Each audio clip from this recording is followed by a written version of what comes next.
ఇప్పుడు ఇంతగా మాట్లాడుతున్నాడు కదా, ఈ రోజులో వరుస పెట్టి series of stories daily banner items ఈనాడులో వస్తున్నవి ఏంటే, నీ భూమి నీది కాదు పోయింది, ఇంకా దానికి ఏదో హెడ్డింగ్లు బ్యానర్ హెడ్డింగ్లు అన్నీ పెడుతున్నారు. వాళ్ళ దాంట్లోనే ఈ మధ్య 4-5 నెలల క్రితం ఎప్పుడో వచ్చినట్టుంది, వాళ్ళ ఈనాడు ఈటీవీ వాళ్ళది ఏదో ఉన్నట్టుంది, యూటీవీ మన అన్నదాత దీనికి సంబంధించినంత ఒకసారి అది పెట్టుమ్మా.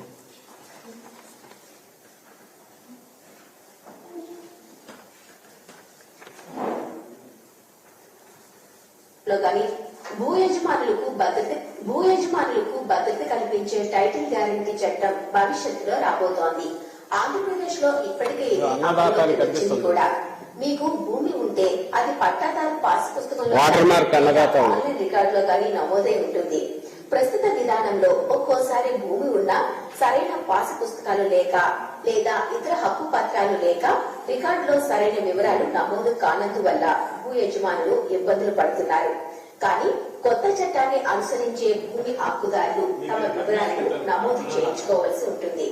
టైటిల్ రిజిస్టర్ లో ఎవరి పేరుంటే ఆ వ్యక్తినే భూ యజమానిగా పరిగణించి ప్రభుత్వం ఆ భూమికి గ్యారంటీ కల్పిస్తుంది. టైటిల్ గ్యారంటీ చట్టం పూర్తి వివరాల గురించి హైదరాబాద్ కు చెందిన ప్రముఖ భూ చట్టాల నిపుణులు ఎం సునీల్ కుమార్ నుంచి తెలుసుకుందాం.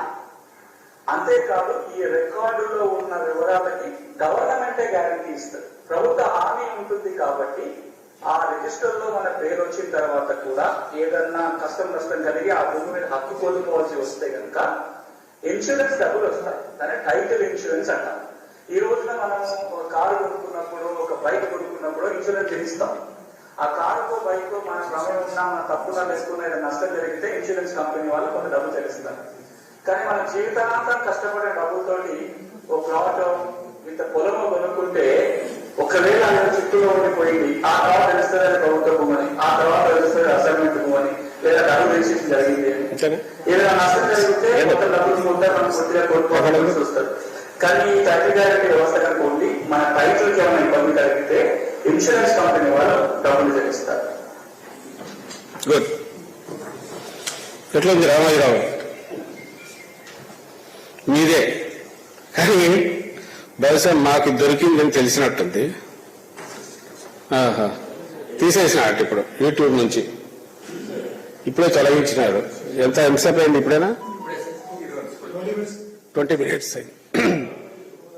ఉప్పు అందినట్టుంది, ఇది వీళ్ళకి దొరికింది వైఎస్ఆర్సీపీ వాళ్ళకని.